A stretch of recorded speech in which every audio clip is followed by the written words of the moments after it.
Ouais. C'est un texte grave. Beaucoup de chrétiens n'aiment pas lire ça parce que ça donne des mots de tête. Même des érudits bibliques ont cherché à comprendre, mais ils n'ont pas pu. Allez-y. Pourquoi cette génération de la francophonie a cette démangeaison de dire, puisque ce miracle n'a pas de référence dans le passé, dans la Bible, ce n'est pas de Dieu.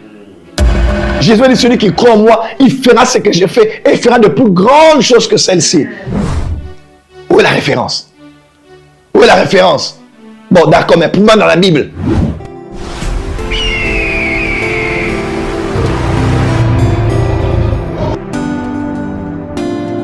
Le temps va venir où il ira, lui et ses anges et ceux qui ont cru en lui, dans le lac de feu pour l'éternité, alors que nous, sans avoir besoin de lune et de soleil, nous serons éclairés par lui-même. Emmanuel, Jéhovah Shammah, dans la Nouvelle Jérusalem.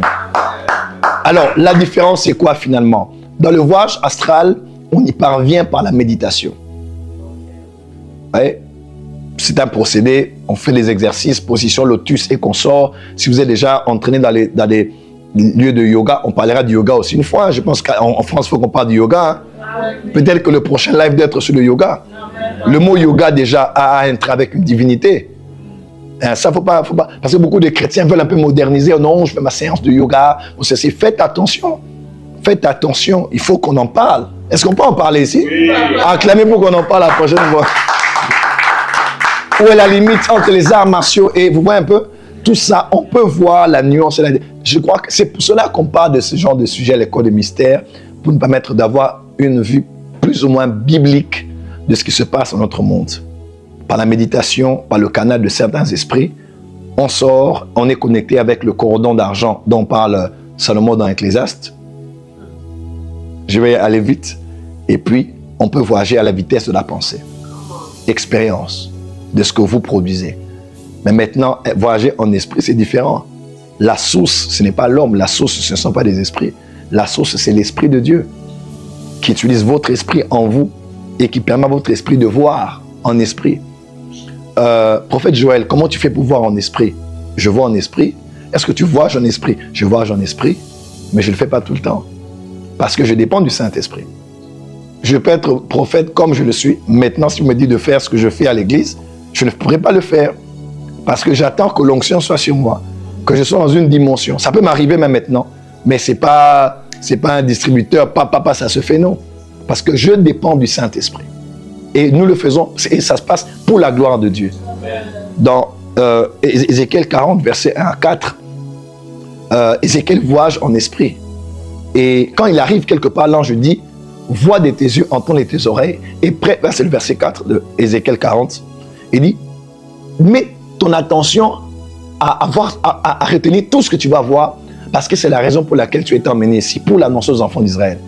Donc quand on voyage en esprit, c'est pour voir des choses, entendre des choses, et quand on sortira, on rentrera dans nos corps, on sera lucide. C'est certainement un message qu'on aura partagé avec des gens sur ce que Dieu nous aura dit de l'autre côté. Donc c'est ça un peu la différence. Voilà. Une dernière question, comme ça j'entre dans l'enseignement. Merci, prophète.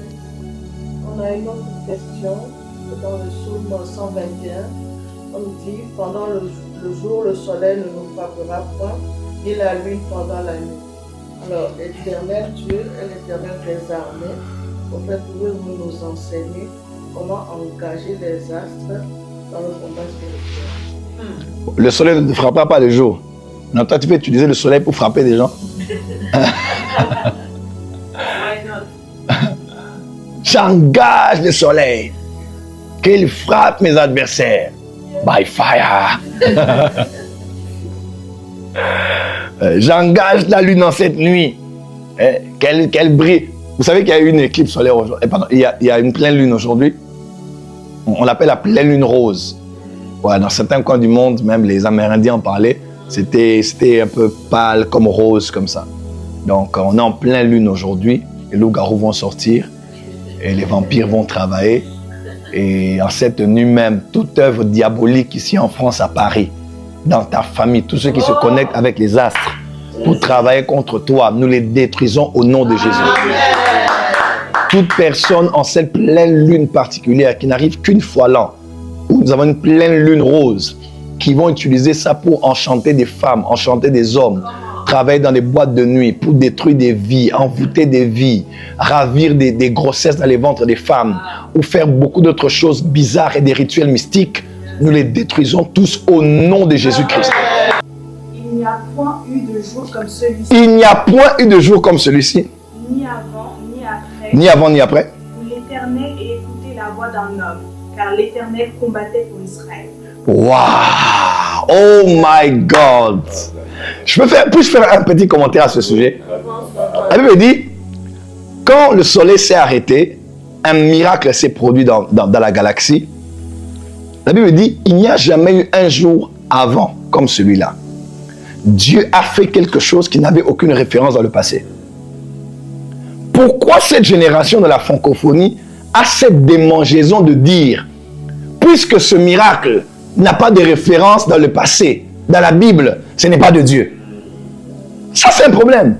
Dieu est capable de faire avec un homme un miracle qu'il n'a jamais fait avec qui que ce soit et d'inaugurer quelque chose que personne n'a osé faire. Amen. Pourquoi Josué n'a pas juste dit à Dieu, envoie-nous un bataillon d'anges pour qu'on puisse tirer vengeance? Pourquoi n'a-t-il pas dit, Seigneur, frappe-les et puis qu'ils meurent pour qu'on puisse tirer vengeance? Mais Josué a changé de stratégie. Il dit dans ce combat, je vais oser l'impossible. Il a parlé au soleil, il a parlé à la lune et Dieu a entendu sa voix, le soleil a suspendu sa course et la lune s'est arrêtée où elle était. Je me dis à quelqu'un, arrêtez de mettre Dieu dans une boîte. Hein? Mettre Dieu dans une boîte. Où est-ce que c'est dans la Bible? Où est-ce que c'est dans la Bible? Tel miracle était... Oui, mais dans la Bible, c'est où?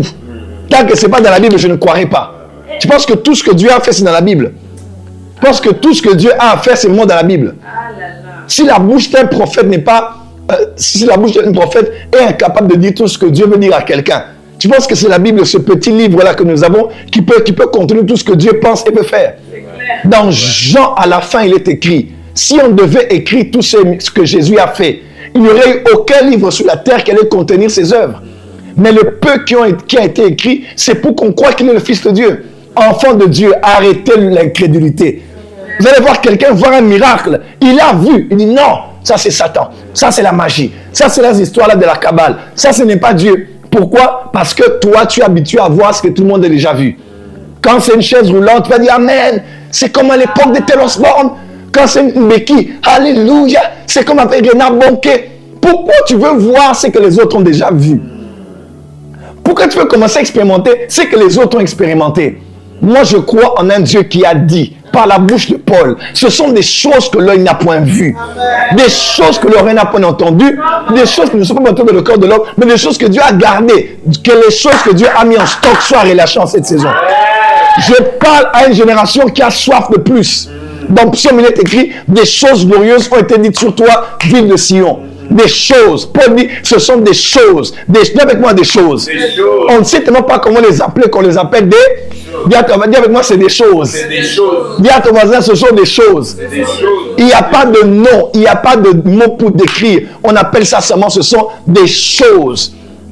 Jésus dit, celui qui croit en moi, il fera ce que j'ai fait et il fera de plus grandes choses que celles-ci. Enfants de Dieu, arrêtez l'incrédulité. Arrêtez l'incrédulité. Croyez comme des enfants. Croyez. Ayez foi en Dieu, le Créateur. Où est la référence? Où est la référence? Bon, d'accord, mais pour moi, dans la Bible. C'est où dans la Bible? Alléluia. Ne vous souvenez plus des événements passés. Parce que moi, je veux faire une chose nouvelle. Laisse-moi te dire, au ciel, il n'y a pas de photocopieuse. Oh, tu n'as pas entendu ce que j'ai dit. Au ciel, il n'y a pas de photocopieuse. Dieu n'a pas créé un deuxième comme toi. Dieu ne fait pas les mêmes choses comme il a fait avec quelqu'un d'autre.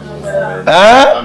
Un manguier peut avoir 15 000 feuilles, mais aucune feuille ne ressemblera à une autre. Aucun jumeau ne ressemblera à un autre à 100%. C'est impossible. Parce que Dieu n'est pas à court d'inspiration. Regardez le nombre de sons créés déjà, les musiques créées depuis que le monde a été créé. Et même bien avant, à l'époque de la création angélique, quand les anges chantaient, quand la musique, il est même écrit que les instruments avaient été créés, avaient été préparés pour Lucifer. Donc, Comme vous lisez dans Ézéchiel, oui, on explique très bien que Lucifer a été créé. On dit les instruments avaient déjà été préparés jusqu'au jour où il a été créé. Donc les instruments de musique ont existé avant Lucifer. Le concept de musique a existé avant que Lucifer ne soit. Ouais, Dieu a tellement à faire. Dieu. Pourquoi les chrétiens aujourd'hui, quand on voit une chaise roulante, alléluia, nous avons eu un grand réveil, une grande réunion de réveil. Oh Jésus Seigneur. Mais quand on prie comme ça, et que quelqu'un qui était court, grandit dans un culte, on va dire c'est quoi ça? C'est la sorcellerie. Ma prière que les choses nouvelles commencent. Ma prière que les choses nouvelles commencent. Que le soleil s'arrête. Que la lune s'arrête. Dieu fera avec toi des choses qui n'ont pas de référence. Pas de référence dans ta famille. Pas de référence dans l'église, dans le corps du Christ. Des choses qu'on n'a jamais vues et jamais expérimentées.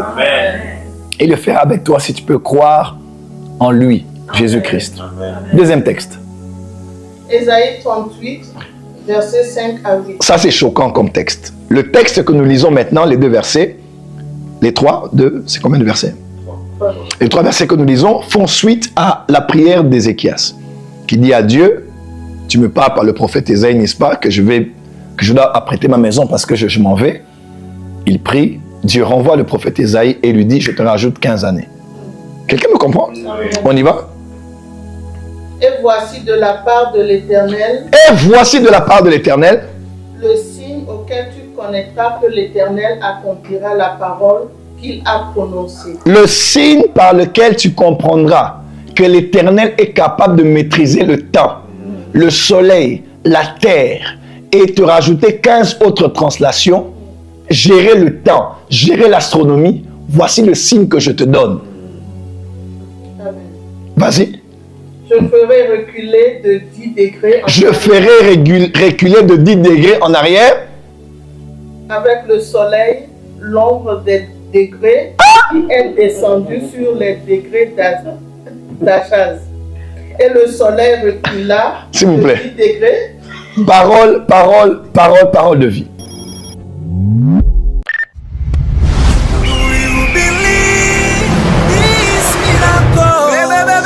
Supernatural dunamis power. Rakoto